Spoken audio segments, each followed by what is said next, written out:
What's up, everybody? Welcome to Last Man Standing, the Circa Survivor Pool podcast. This is episode 23. My name is Tony Farmer. He is Ryan Hogue, the last man standing in the 2003 NFL Draft, drafted by the Raiders. He also does the pregame show for the Raiders currently.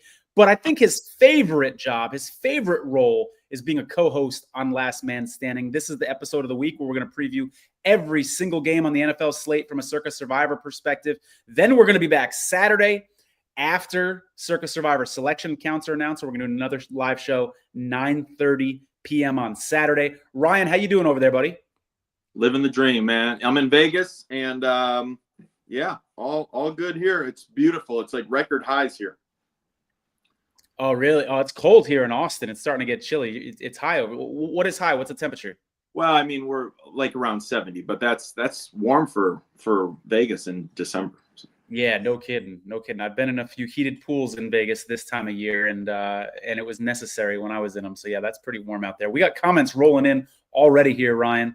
Justin Leff says, down the stretch we go. 2 exclamation points. You can tell Justin is excited. JB says, last 5 on the ratio. Oh, no, he's got a comment before that. He says, Tony and Ryan, what's your view on the Falcons quarterback change? Oh, we're going to get to that, JB. Don't you worry about it, man. We're planning on it. What's your view? Cousins completed 3 passes outside the pocket all year, but market downgraded them. 0 to 8 touchdowns to interception ratio this year too. And yeah, really ugly in those last 5 games, JB. So we are going to discuss that. You're going to get our opinion on that move there from the Falcons.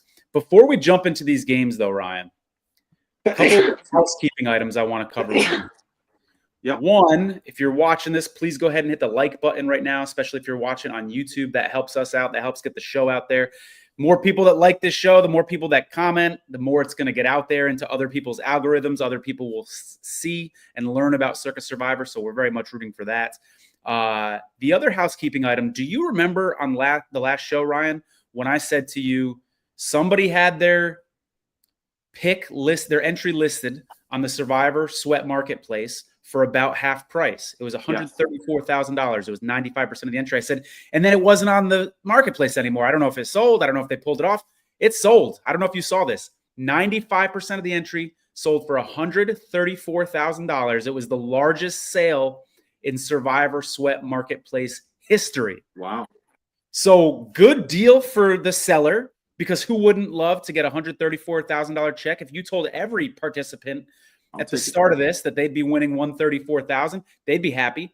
But also, I think this is a sweet deal for the buyer as well, who less than half price, Ryan, can now go back on Survivor Sweat and sell 1% here, sell 3% here. The only caveat is, remember, he only has the Bears left, and that is expected to be an underdog on Christmas, 2.5 points right now. But nobody's feeling comfortable on Christmas. So I argue this entry is as in it as anybody else's. So great job on the buyer there as well. Last thing I wanted to cover before we get into these games, Ryan, I found myself rooting for Circa Survivor purposes for the Falcons against your Raiders this weekend. And I wanted to explain to people why that was, because I had some people looking at me crazy. Like, what do you mean? There's nobody on the Falcons. Why are you rooting? Why do you have any rooting interest in that game? And for me, the team that I'm on that's still alive right now, one of the 50 remaining, has Falcons and Bucks toward the end of the season. So I want the Falcons and Bucks. I don't know who we're going to pick week 18, but I want them to be close in the division. I don't want the Bucks to have already won the division, because then they're not going to be playing hard. And the Falcons are like, oh, our season's over. So it's just an interesting angle to think about. You know, you could even make a similar argument in the NFC West if anybody's planning on using the Cardinals the last week against the 49ers or, something like that. So keep that in mind as we move along. You may find yourself rooting for teams, even though there's technically no Survivor interest in them. I'm glad you brought that up, Tony, because the NFL is structured weird. Like it's a beautiful, beautiful thing of how they structure it. The one thing that kind of sucks is that you're rewarded for being last, right? As Mr. Irrelevant, I appreciate that as being rewarded for that. But, I don't like like the way the NBA does it. I don't like the lottery system, but at least that eliminates the team just being like, we're not going to win because we want LeBron, because there is no such thing as a LeBron in the NFL. Like, it's just such a crapshoot, and it matters of where you end up and things like that. But that is the one frustrating thing, is that you're really rewarded for the worse you do, or, the worst record you have. And it's not like college basketball, for example, where you could just have a horrible season and just win 5 games in 5 days at the end and end up in the big tournament, like, which is awesome. And that's why it's such a beautiful, tournament at the end of the year and things like that. But I don't know how you alleviate that, but to your point, it's certainly, like Lincoln Kennedy was talking about, former offensive lineman. He does the play-by-play, or he does the color for the Raiders. He was talking on the radio today and talking about, he was on a team of 3-13 and a 4-12 season. And this was at the time of the season when he started thinking about which island in the Caribbean he was going to. That's absolutely real. Now, Lincoln Kennedy's a starter and didn't have a job to potentially lose, right? I mean, anybody has a job to lose, but I mean, he was a solidified starter. A guy like me, right? These are my Super Bowl. So you can look at it 2 different ways. You can think about, absolutely, the veterans are kind of like checked out for the Giants or Raiders or Jaguars or Browns or whomever you want to pick. And they're definitely planning and booking their trips. On the flip side, the teams like the Raiders that are playing, I want to say 7 of their starters are either first or second year guys, right? This is your opportunity, and it might be your only opportunity in your entire life to get film and get non-preseason rep film. So they're going to be playing with their hair on fire.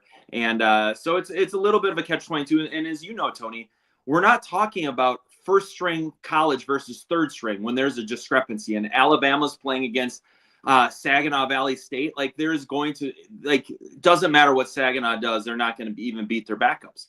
The pros, everybody's a professional. Everybody's good. And if you give me the opportunity to shine, right, I might be a 1,000-yard receiver. I might, and so, be careful of fading teams too bad, thinking that they've just given up. Because, yes, the organization might be like, we want to lose every game, but no coach out there wants to lose any game, because that's their livelihood, and no player wants to lose. Yeah, good point. I like what you said about players, planning their vacations.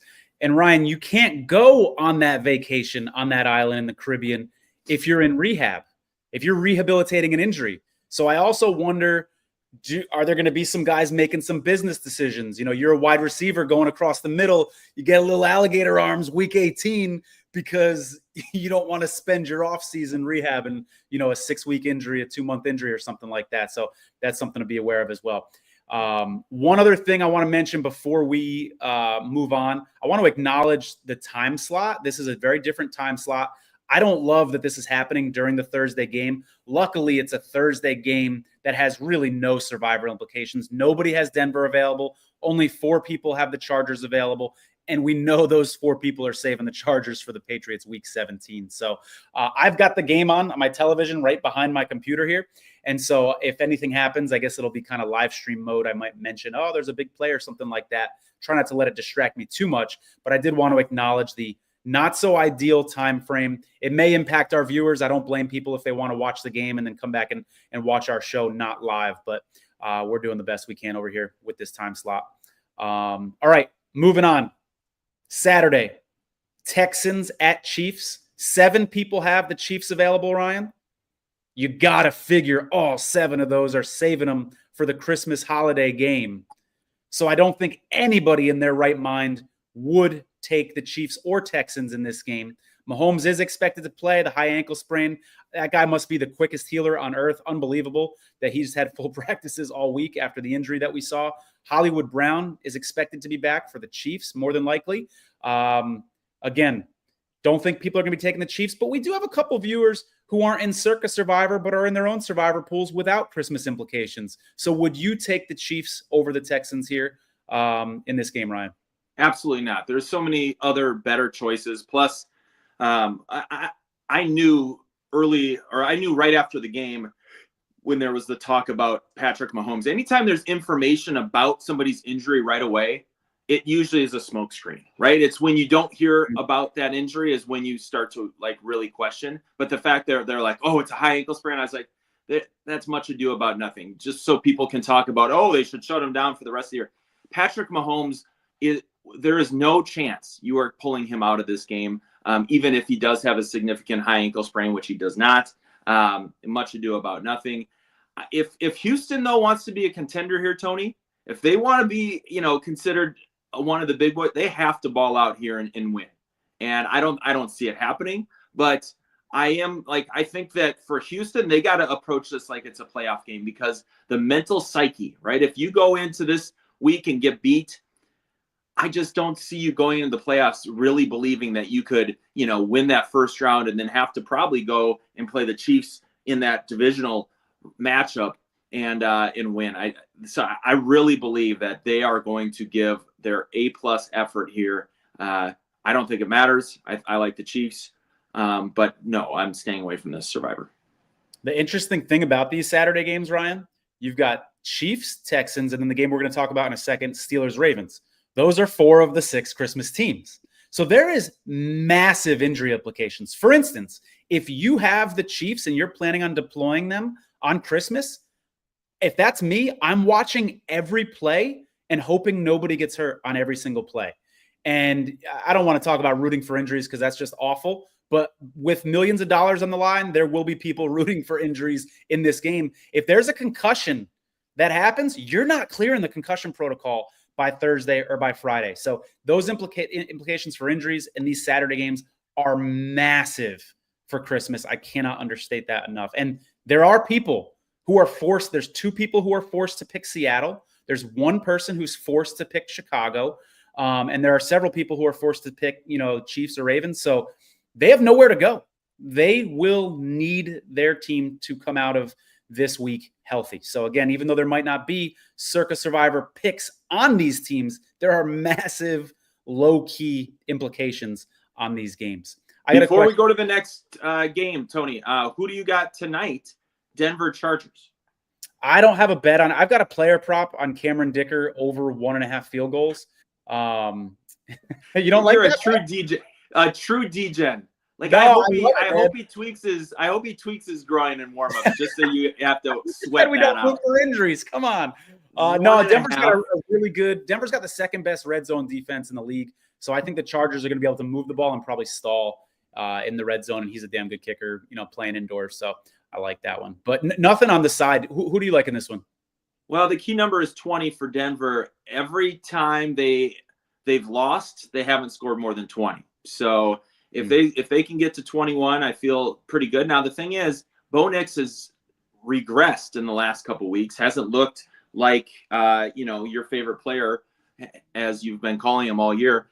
And not once. I think that it's going to be a low-scoring, just gross kind of game. 19-17, give me the Chargers. That fits. I could see that script making sense. I just don't have enough conviction on either side. Couple injuries. Riley Moss is out in this one. Disley, the Chargers tight end, is out. But should be a fun game to watch. It's going to be coming on here in a couple minutes. Here's my question for you, Ryan. If you are on the Chargers on Christmas, the Chiefs on Christmas, you need Kansas City to win to keep your dream of $14 million alive. Do you want the Chiefs to win this week? Or could you make an argument that you want them to lose this week and be healthy? Absolutely. Going into next week.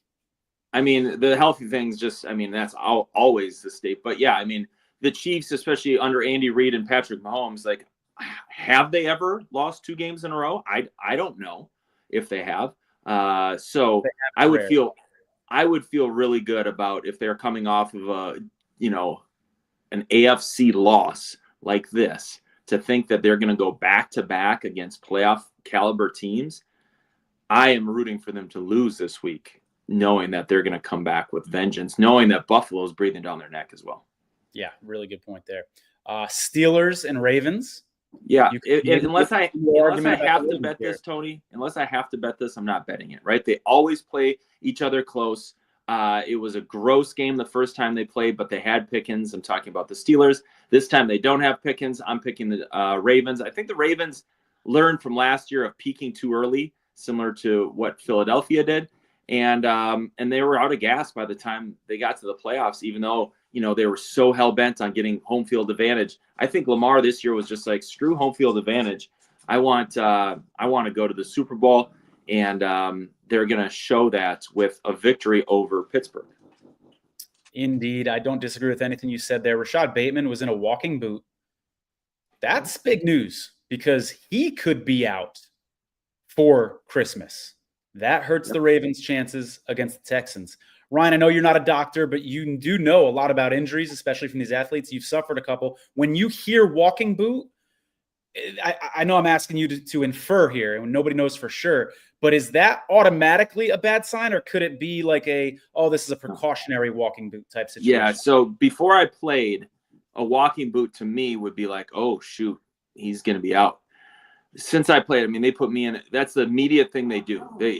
All it does is alleviate. It's very similar to like the tape that people put on, right? Just for, and it can be something that's serious, right? But it also can be like, hey, we're just trying to get some swelling down, and this is going to take the pressure off of it. Here's how we're going to, allow you to make sure you move around, but also make sure, we're treating it 24/7. So.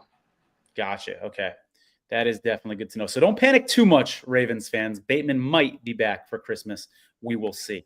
All right, moving on here. Lions at Bears. Let's spend little to no time on this because nobody has the Lions available in Circa Survivor. But real quick, would you trust them in a non-Circa pool, even though they've got these injuries? They just had their best defensive lineman after Aiden Hutchinson get hurt. Another linebacker goes down. Another member of the secondary goes down. They lose their number one running back. Got to love Jahmyr Gibbs, the number two running back, but David Montgomery goes down. A lot of injuries for the Lions. Would you trust them in a non-Circa pool? Well, it's interesting. I mean, I do think that they still have a ton of talent, and they're way more talented than Chicago, who obviously are in disarray and a mess. But they really haven't faced adversity this year. I mean, other than the injuries. I'm saying on the actual in between the line. And so this is the first time they've really faced adversity because they haven't lost much. And obviously when they have, it was, earlier on. I'm really interested to see how they do. They could pull an Eagles from last year and implode, and kind of just, limp into the playoffs. They're going to make the playoffs, but could I see them as the number 3 team in the NFC North? Absolutely. Like that is kind of, in my opinion, where they're trending because, the teams below them are playing at such a high level, and I would argue higher than they are. I don't think that the Bears are the team that's going to necessarily take that from them. So I think Detroit will win, but I don't think it's like an automatic pick if I had Detroit as an entrant. By the way, brutal start for the Chargers. 3 and out, and they get a holding call on the first drive, which, of course, the Broncos declined. So not a good start in the opening drive for the Chargers. 13:40 left. They're punting already, 4th and 6. Moving on here. Cardinals at Panthers. Ryan, did you see Kyler Murray's comments about the cold from today or yesterday? It was hilarious. So I'm going to do my Kyler Murray impression. Someone asked him, hey, how do you feel about playing in the cold? And he's like, I've played in cold weather before. Why? How cold is it going to be? They go 35. He goes, oh, shit. I think he was more trying to be funny and trying to be a goofball. But, I mean, nobody likes playing in that weather. And, it is a factor in this game. Arizona, warm weather team going to Carolina, 35 degrees. I do think this is going to have serious Circa Survivor implications. I think there's going to be a couple of people on the Cardinals. I do, absolutely. It sounds like you wouldn't be one of them if you had a ticket left. No, I think Carolina's just feisty enough, and Arizona's so up and down. I think it's going to be a really, really close game. I would definitely stay away. I think there are much better options out there than this. But then again, it all comes down to what teams do you have left and your last, few weeks, how you're mapping it out. But I think Carolina is absolutely in play here, even though, one would argue, they don't have a ton to play for and Arizona has everything to play for. But again, Carolina has figured out its passing game a little bit, right? And, if you watched Minnesota play Arizona, like they really had some success against them throwing the ball. So, So 2 weeks ago, I would have said, yeah, Carolina is an ascending team. They are looking a lot better, but I feel like they came back down to earth against the Panthers. Bryce Young, 1 touchdown, 2 interceptions. Chuba Hubbard, only 3.2 yards per carry. Jalen Coker had a really nice game in that game, but outside of him, Panthers didn't have much going on offense. Could this be a situation where like the Panthers, I don't want to say got hot because they kept losing, but started to look better for a couple weeks, but it was really just a mirage and they're not that improved? I mean, absolutely. I mean, and when, it's both these quarterbacks, well, I don't want to put them on the same plane, right? Because Kyler's obviously better, but they go as their quarterback goes. When Kyler plays well and confident and free, he's really, really good. When Bryce doesn't have to look behind, like over his shoulder, and feels like his coach has his back, like he looks like a competent starting quarterback. It's when there's adversity, then Kyler tries to do too much and Bryce starts to lose his confidence. So, this could be one where if Arizona jumps out early, it could be curtains for Carolina. But if Carolina keeps it close, look what they did. I mean, nobody's come close to Philly except Carolina, and Carolina should have won that game. That was 2 weeks ago. The reason I like the Cardinals here, and I would at least consider them with a Circa Survivor entry. I don't want to give away too much about my team's plans for this week, but I would at least consider the Cardinals. Let me read to you, Ryan, the games that the Cardinals have lost this season. They lost to the Bills. They lost to the Lions. They lost to the Commanders. They lost to the Packers. They lost to the Seahawks twice, and they lost to the Vikings. They haven't lost to a bad team yet. They beat up on bad teams, and then they get beat up on by good teams. And I'd say the Panthers are a bad team on that spectrum of good and bad teams. I think they'll take care of business in this game. I understand if people are shy about it, but it's also an opportunity to be, I don't think you're going to be on an island, like the only person on Arizona, but I think it's an opportunity to be on a 3 or 4 person island, maybe around that number. And so there will be some people considering getting cute there with the Cardinals in that spot. Moving on. All right. This is the game that people want to hear us talk about, Ryan. Giants, Falcons. Obviously, the big news with Kirk Cousins getting benched in favor of Michael Penix. As the comment mentioned earlier from JB, I'm going to bring it up again. The market suggested this is going to help the Giants because we saw the point spread go down from 9.5, 9 down to 8.5. Do you think this helps the Giants' chances for an upset with Michael Penix making his first start for Atlanta? So had I not been at the game last weekend, this past Monday, I would have absolutely said, I'm hitting the pause button. We're starting a rookie. It's, all eyes on you, the playoffs in the balance, things like that. However, Tony, my guy, Kirk Cousins, I've always been a Kirk Cousins fan. I've seen you move on the tennis court faster than he moves at this point in his life. That's not good. That's not good, folks. That's not, no, that's not good. I've seen you've taken many cardio tennis classes of mine, and Tony, you would run circles around. Kirk Cousins, they're hiding something because he is not right. Physically, health-wise. He legitimately can't even jog. That is how slow he was moving. I don't know if it's mental and he just couldn't push off of it or what, but guess what? That makes playing in the NFL really, really hard. As Rich Gannon told me in the shower, my rookie year in training camp, I hurt my hamstring in training camp, and I'm a rookie. Rich Gannon coming off an MVP season, he's like, yeah, Ryan, the NFL is hard enough to make it as it is, let alone, at 80%. And I rushed back and I played all training camp at 80%. I got cut because the biggest thing I had was my speed. Kirk, it's not that Kirk relies on his feet, but he relies on his pocket presence, which is normally really good. He relies on he was having trouble handing a ball off, Tony, on a stretch play because he couldn't get to the running back fast enough. That's a 4-step drop. Yeah. Yeah. In just a wide angle V. And I will say this, my sources tell me that Michael Penix, out of this world. People, have just like they've been talking about him through training camp. The players like everybody knew that dude was that dude. And so although the Falcons looked absolutely pathetic last week, they dominated the Raiders on special teams. They dominated the Raiders from a defensive standpoint to the Raiders offense. They still almost found a way to lose to a team that really, had Desmond Ridder playing and couldn't throw a pass. Like, I don't get how that happens, but I will say the Falcons defense and special teams will show up. I think the offense will rally around Michael Penix. You can't be worse than Kirk's 118 yards of passing like he had this past week. Plus, the running game did really well. 180 yards, I think, with two-headed monster. I like the Falcons big here, and teams are going to hope that team doesn't make the playoffs because with Penix, look out. I mean, they've got a great offensive line, a really solid offensive line. They've got weapons on that team.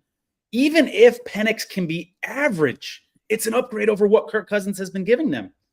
So I like the Falcons here in this spot.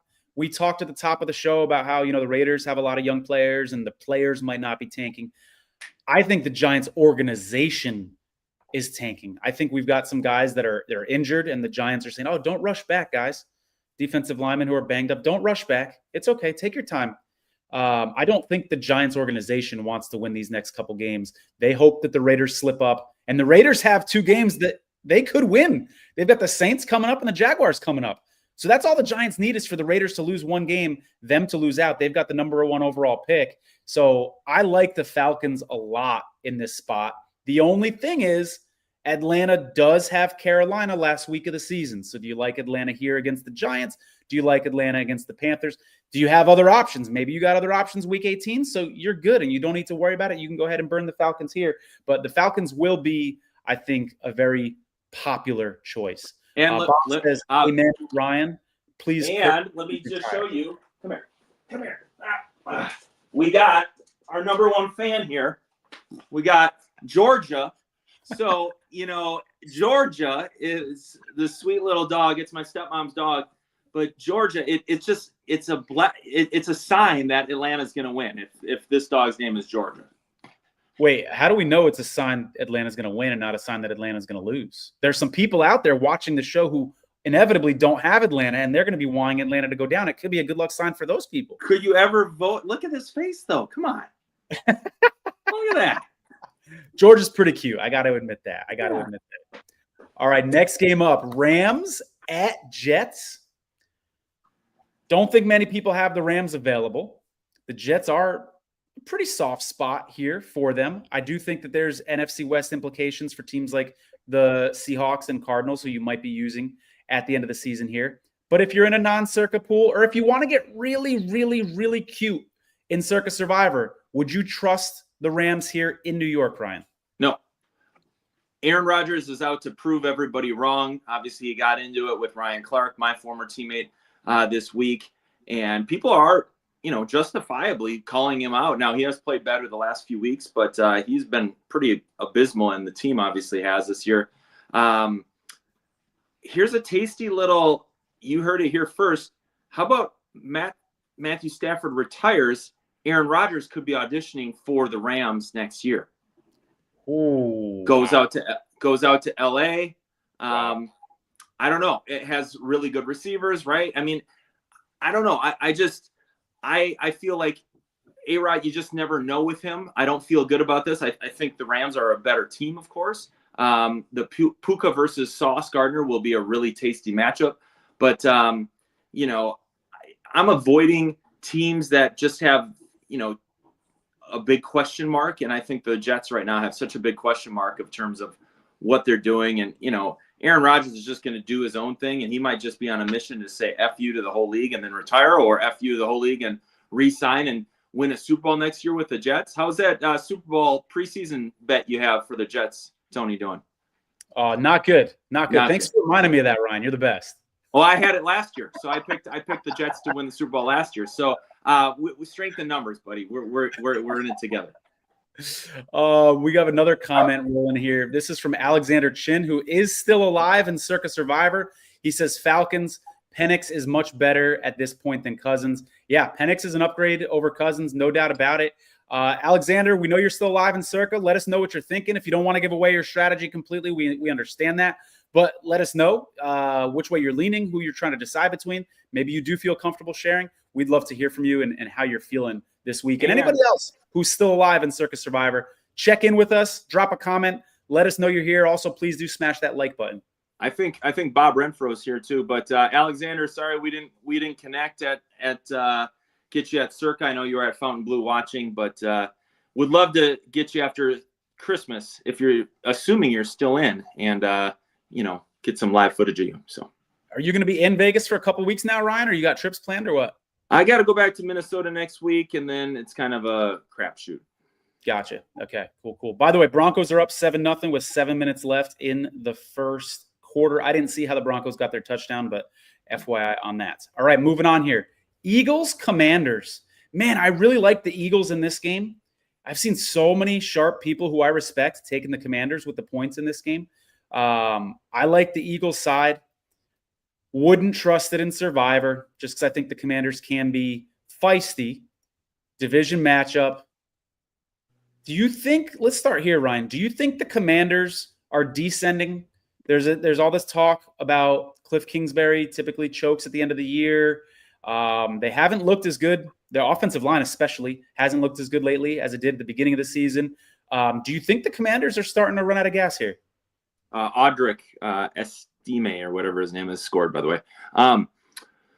I think the more I watch Jaden Daniels, the more I love him. Like, I think this guy is the next Lamar Jackson. I think he is a potential MVP candidate 3 or 4 years down the road, maybe sooner. I think he's that good. And anytime you have a quarterback that is that good, like, people are just going to rally around and be excited. It's really fun to watch. I think Washington has a really, really bright future. And I think the future is now. I think they make the playoffs. And while I don't know that they're going to go in and beat, the Lions, Vikings, or Packers first round, whoever wins that division, assuming that the Eagles, we'll just say the Eagles get the number 1 seed. I mean, I don't know where they'll end up in the playoff hunt. I think they'll probably be the 7. Wouldn't you agree with that, Washington? Yeah, that's what it's looking like right now. Hey, they might not make it. If they are descending, they might not make the playoffs. That there is a possibility of that. Yeah, I mean, the Rams could certainly catch them. The Seahawks could, but I don't know. I think the Eagles will probably win. I would stay away from this definitely for Survivor, but I'll tell you one thing. I don't think anybody wants to play the Commanders now that they have Marshawn Lattimore. They're really rock solid, really well coached, and I disagree with your take of descending. I think they're too sound all around. Unless they get hit by an injury bug, I like them. We said we'd give you some updates on this Broncos-Chargers game. Marcus May, I just saw him limping inside of the facility toward the locker room and the training area. This dude, I just looked him up. He's their starting safety, 69.2 coverage grade from PFF. That's 26th out of 160 safeties. So he's a solid player. And if you're one of the 4 people that have the Chargers left and you're planning on using them against the Patriots, that's not what you wanted to see. Another injury for the Chargers secondary there. Moving on. Browns, Bengals. I think there will be some people on the Bengals in this game. How many people have Bengals left? Can you bring that up? Yeah, I can't absolutely. imagine. I don't think anybody have them left. Yeah, we got a couple, I think. 21 have the. Well, what happens, Ryan? You keep seeing all these people use them, but they lose. So they're not. The losers aren't factored into these numbers. So that's what's happening there. That's why it seems like more people have used them. That's why they're still alive, because they haven't picked them. Yeah, exactly. Good point. Big pass play there for the Chargers. They're down near the goal line, but there's a flag. Not sure who it's on. 21 people have Cincinnati left. I think this is a dream spot for the Bengals here, man. Yeah. You're going up against DTR. Njoku might be out. He's missed a couple practices. The Browns are also going to be without their starting running back, Chubb. So this team is in disarray. DTR has not been a good quarterback. And how about this, Ryan? He threw 2 interceptions against the Bengals earlier this year. So we already know this Bengals defense, which is their weakness, by the way, feels comfortable against DTR. They're not sad to see that guy is starting in this game. Would you trust the Bengals here? Yeah, I mean, team playing their third quarterback versus the best pure quarterback in the NFL trying to survive the playoff hunt. I mean, I'm all over Cincinnati, right? But that being said, I mean, so have 5,000 people that have been eliminated because of them. So fool me once, shame on me, fool me twice, shame on you, shame on me. If I had I would live and die with Cincinnati here, just being like, you know what, I believe in Burrow versus DTR. It's outdoors. It could be some weather. You just never know. I don't know. I really like, but then again, division matchup, I always am like, if I can pick something outside of division matchup, I usually like to. But yeah, anytime you're down to your third quarterback, I mean, and it's a downgrade from Jameis Winston. I mean, come on. Yeah, absolutely. Let me ask you this, Ryan. If you have the Bills and the Bengals, or the Packers and the Bengals, do you deploy the Bengals here so that you could use the Bills in Week 17 against the Jets or Week 18 against the Patriots? Or the Packers have a matchup with the Bears Week 18? Do you feel safe enough with the Bengals where you feel like the probability of them winning is close enough to the probability of the Bills winning their game or the other game winning? Or Green Bay. Here's my concern about not picking the Bills now. I don't feel good about the Bills versus the Jets. I don't want to. I'm not going to pick that.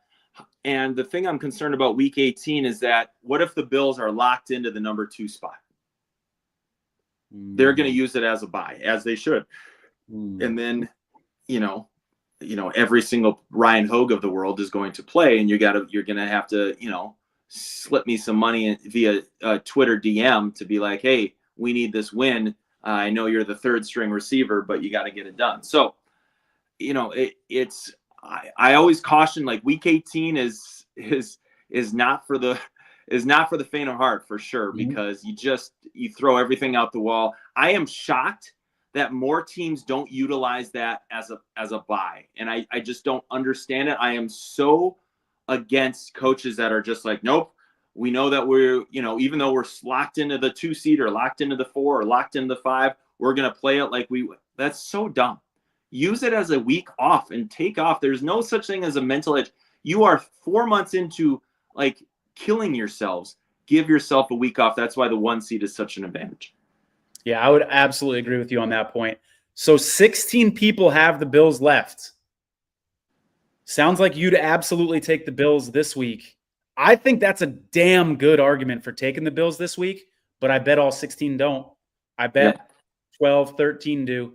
And I think some of those people end up on the Bengals because they feel so good about that Bengals matchup. And they say, I disagree with Ryan. I want to save Buffalo for a little bit later. It's going to be interesting. Our Saturday show, 9:30 Eastern. Come back and see where all the selections ended up. By the way, if you're still watching this show, please do hit that like button on YouTube. We very much appreciate that.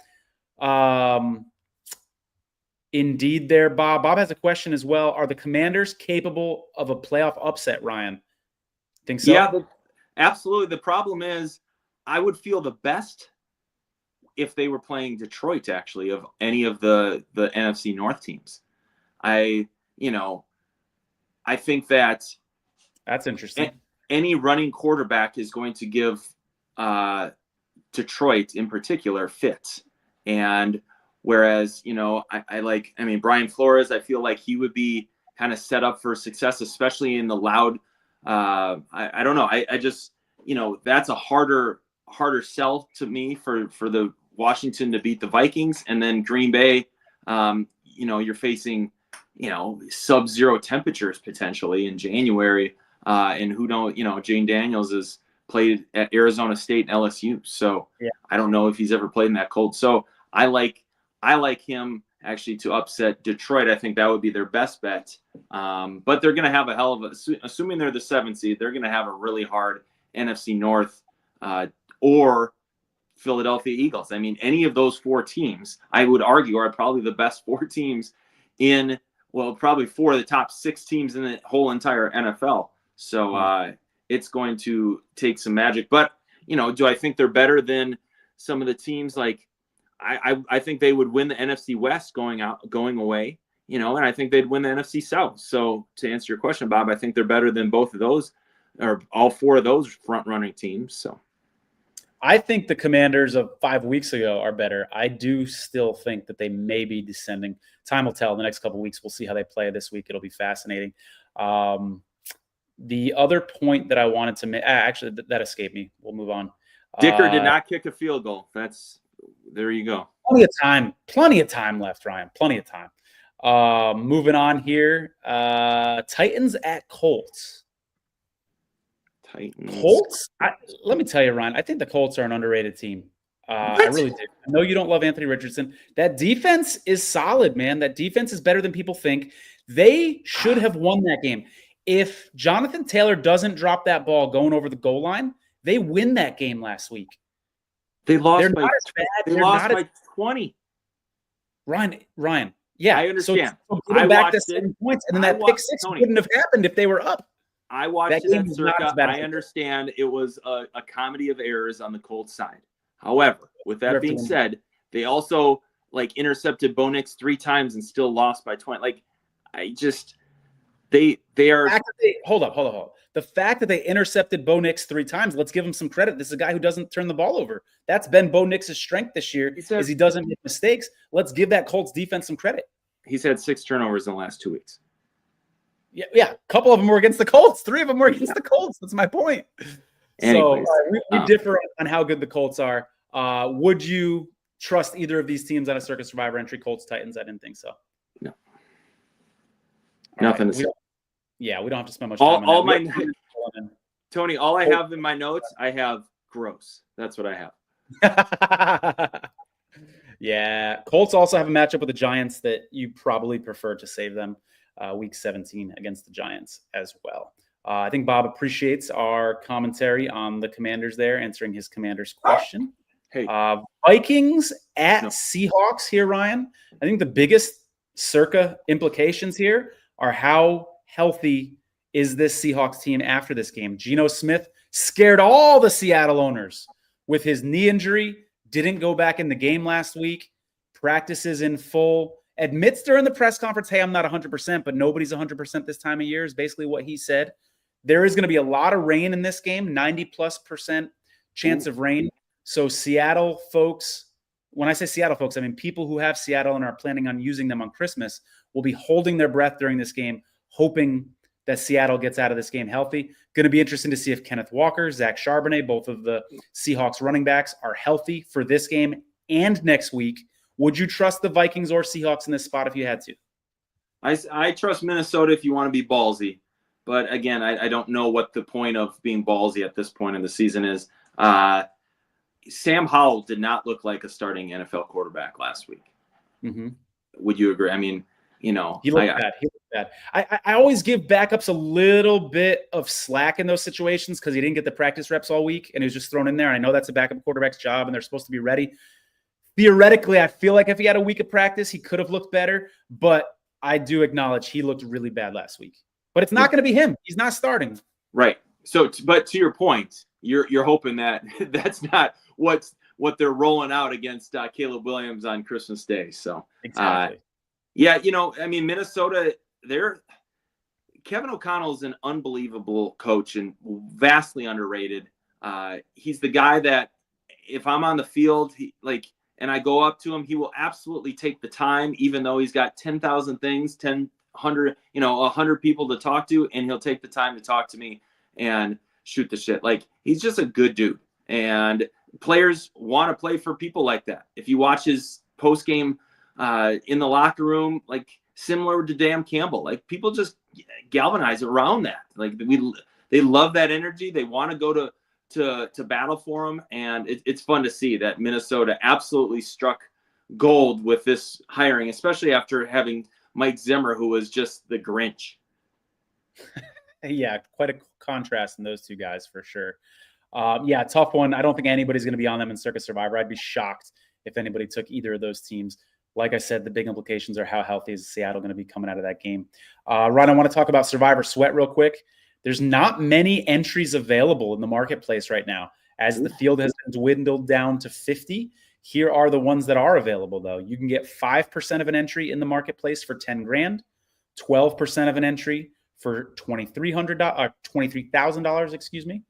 We've got 1% of an entry for 3 grand, 1% for $2,890, 2% for $5,000, 3% for $6,300. Remember, you can go on survivorsweat.com, click on these entries and see which teams they have available for Christmas, which teams they have available for the rest of the year. 1% of an entry for $2,800, 3% of an entry for $6,600, 2% for $5,700, 33 grand for 10% of an entry. This is your chance at 10% of $14.266 million.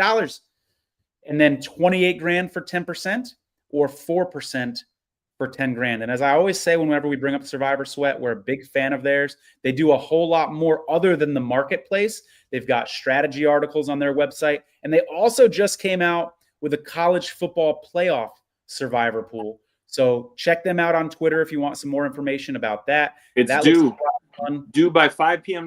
tomorrow. Good call. And it's $100 a piece as well. Yep. So check that out, survivorsweat.com, and check them out on Twitter at survivorsweat as well. Tony, yeah. Quick question. If you are going to, well, I think I know the answer. If you were going to buy something on the marketplace, would you want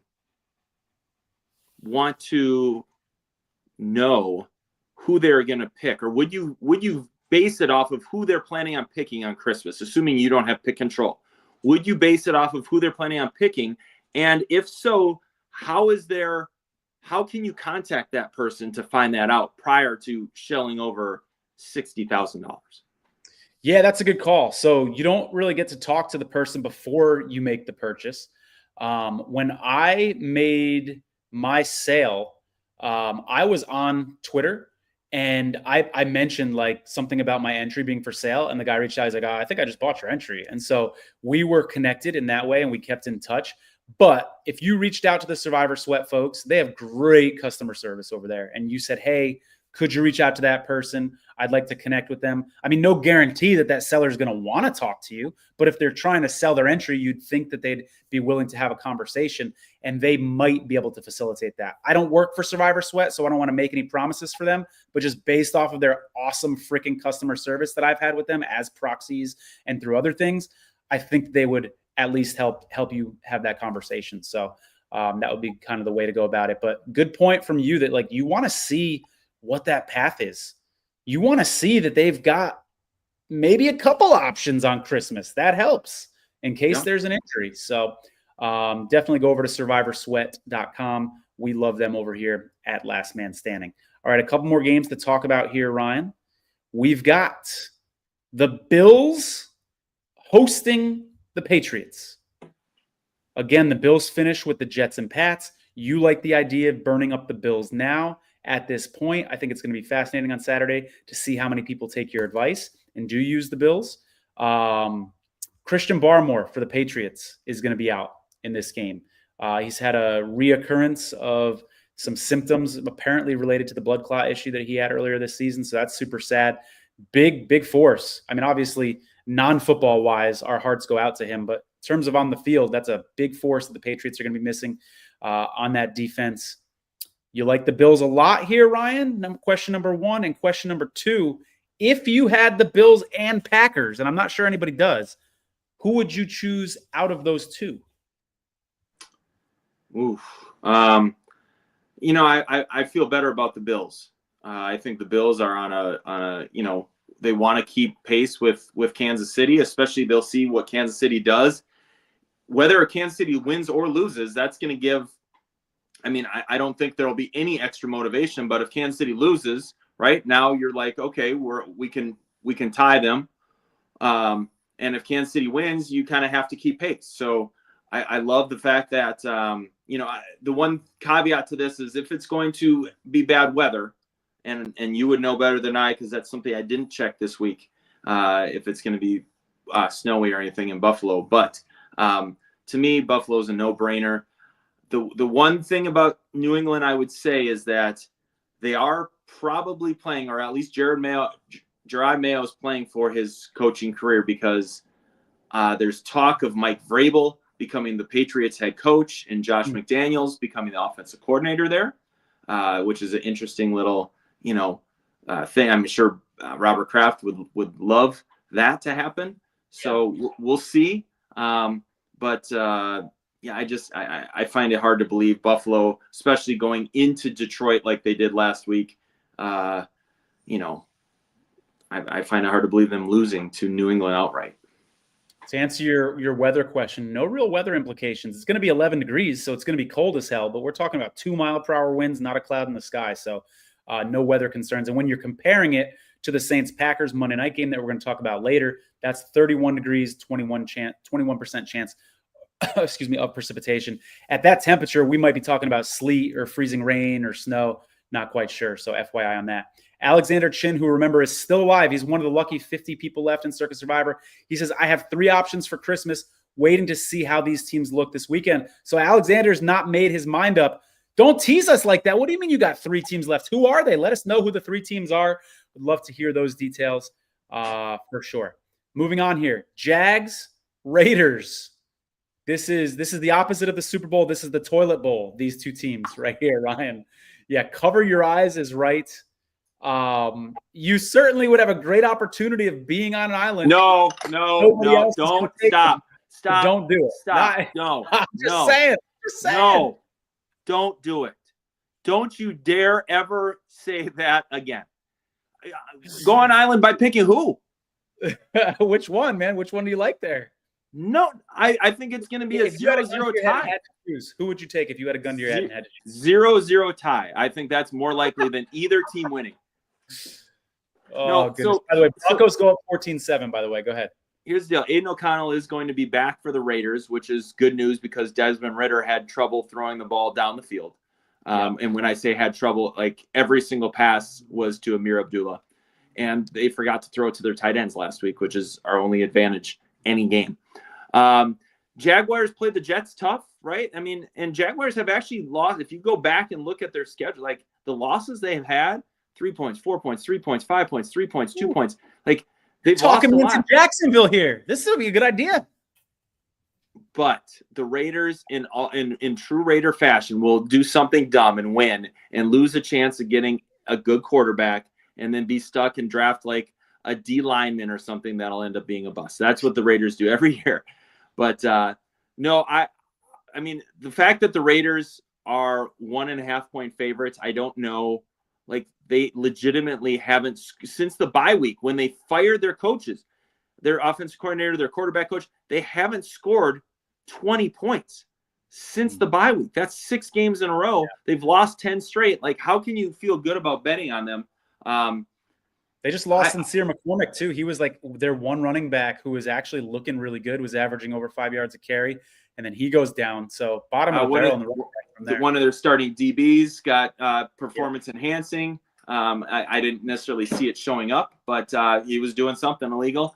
And so, yeah, the only positive, the slimmer glimmer, is their offensive line has started to gel. Although they gave up some plays against Atlanta, but they've played the same 5 guys in a few games in a row, which for the Raiders, that's a positive. Do not bet this game. Don't. Dude, listen. All I'm saying is someone took the 49ers last Thursday against the Rams on Thursday Night Football. The 49ers would beat the Raiders 100-0 right now. Of course. I'm not comparing those teams, but in terms of like how crazy of a pick it is for Survivor purposes, if someone took the Niners last week, we can't rule out someone getting crazy and saying, hey, the Raiders are tanking. I'm going to trust the Jaguars. Don't be shocked. I'll bet you $500 on air right now that nobody picks this game. I'm going to need odds. What? You made the proclamation. How are you going to need odds after you proclaim it? I said don't be surprised. I didn't say it's definitely going to happen. I said don't be surprised. Give me 3-1 odds. I'll consider it. If you give me really good odds, I'll have my team use my entry on it and then pay you with that money. There we go. That didn't even make sense. No. Alexander says, let's wait to Alexander doesn't want to plan ahead. Hold up, Alexander. Because early on, I said, how confident are you, Alexander? How are you feeling? And he says, already booked my trip to Vegas for Christmas weekend, for post-Christmas weekend. Must be flying Southwest. I thought that was a sign of confidence from Alexander. But now he's saying, let's wait to I don't want to get too far ahead of myself, guys. Will your YouTube stream be on before Christmas games? That's a good call. Ryan, what's your schedule like, buddy? Can you do Tuesday? Yeah. Oh, Tuesday will be Christmas Eve, right? It's Christmas Eve. I can do it, but we'll have to figure out a time for it. Okay. I can commit to Tuesday if Ryan can commit to Tuesday. Yeah. So, all right. We'll be on Tuesday before the games to answer that question. That was a good question. You just helped us out with our planning there. Appreciate that. Next up, Bucks Cowboys, Sunday Night Football.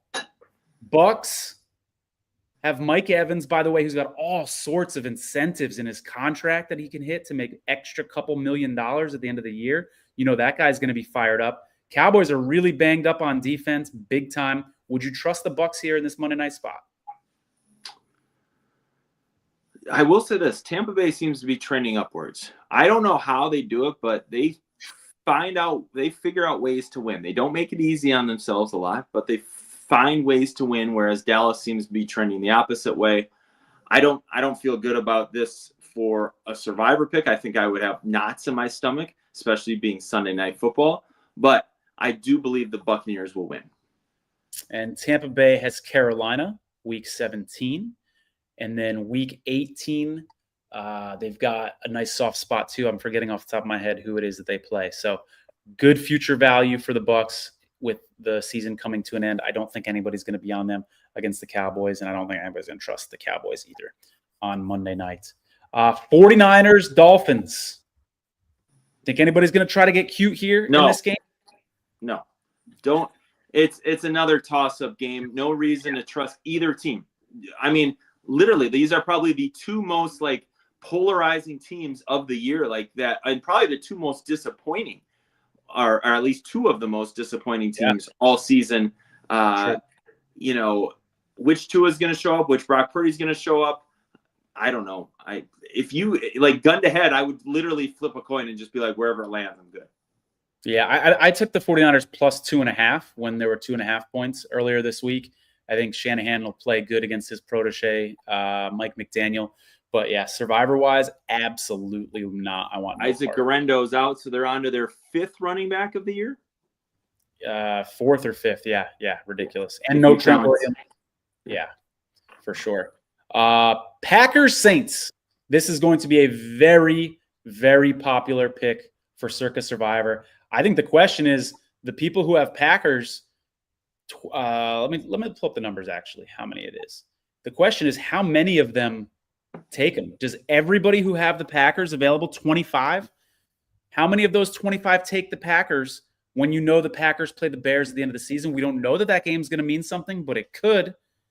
What do you think, Ryan? 20 people? 21 people? How many use the Packers here? How many don't? I would say 18 of the 25. I'll go with 80%. Well, that's not 80%. Sorry, 72%. But it's okay.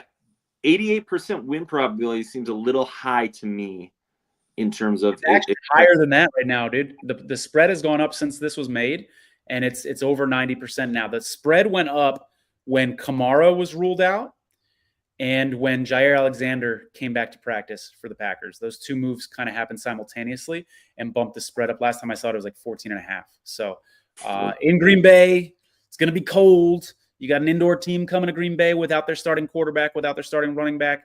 Those are kind of the factors with that. Yet, I will say this. They looked like they were going to get walked off the field last week against Washington at the start of the game, and they competed their tails off. I mean, they still got a lot of pride on that defensive side of the ball. True. I just can't make a compelling enough case to say that they are going to somehow keep this within reason. I think the Packers are going to do what they did against Miami on Thanksgiving and kind of roll. Absolutely. By the way, Cameron Dicker field goal with 8 minutes left in the second quarter. So we're on pace there. That was nice to see. 14-10 Broncos with 8:50 left in the second quarter. Yeah, I'm with you, man. I think Rizzi might be a good coach. Is he a good coach, or was Dennis Allen just so bad that anybody after Rizzi looks really good? I don't know. But 3-2 as an interim coach is absolutely impressive. Yeah, Dennis Allen has always been my least favorite coach, and I mean the amount of talent they have on that roster across the board, from offensive line to defensive line to linebacking core to cornerbacks to safety, like they have dudes at every single spot, yet somehow always found a way to lose. I'm shocked he kept his job as long as he did. So, yeah. Yeah, I would have to agree with you there. Is that it, Ryan? Have we hit? Oh, by the way, I will mention in this one, Chris Olave opened his practice window. Oh, I think that's a little too soon for him to be back for this game, but noteworthy because of Week 18 implications. That's who the Packers play Week 18. No, excuse me, Saints. I'm getting my stuff confused here. Saints play Tampa Week 18. So if you're saving Tampa, be aware that the Saints could have Chris Olave back for that game. But it's looking like Kamara and Carr are both out for the year. The Saints also signed Clyde Edwards-Helaire from the Chiefs, by the way. FYI on that one. Ryan, did we get through all these games? Because last week someone commented, they said, hey, man, you guys forgot a game. And we did, and that was my bad. So I'm just looking through here just to make sure that we didn't forget any. I think we've covered them all. Yeah. Yep, we did. We covered them all. Fantastic. All right. If you're one of the 50 left in Circa Survivor, congratulations. You are the envy of the 14,266 people who signed up and everybody else who's learned about Circa Survivor through the media. So enjoy the sweats this weekend. You got Saturday injury implications. We're going to have a fun slate Sunday, and then there's going to be a lot of people on that Monday game as well. So have fun. Enjoy it. We're going to be back here on Saturday. Ryan, any closing words from you, my friend? I love you. I love you. I love Cameron Dicker. He's going to get me one more field goal. Good night, everybody. Take care. Oh, we got a comment. Thanks, guys, from Bob. Appreciate you, Bob. Bob Renfro. Appreciate you, man. Who'd Bob pick? We didn't.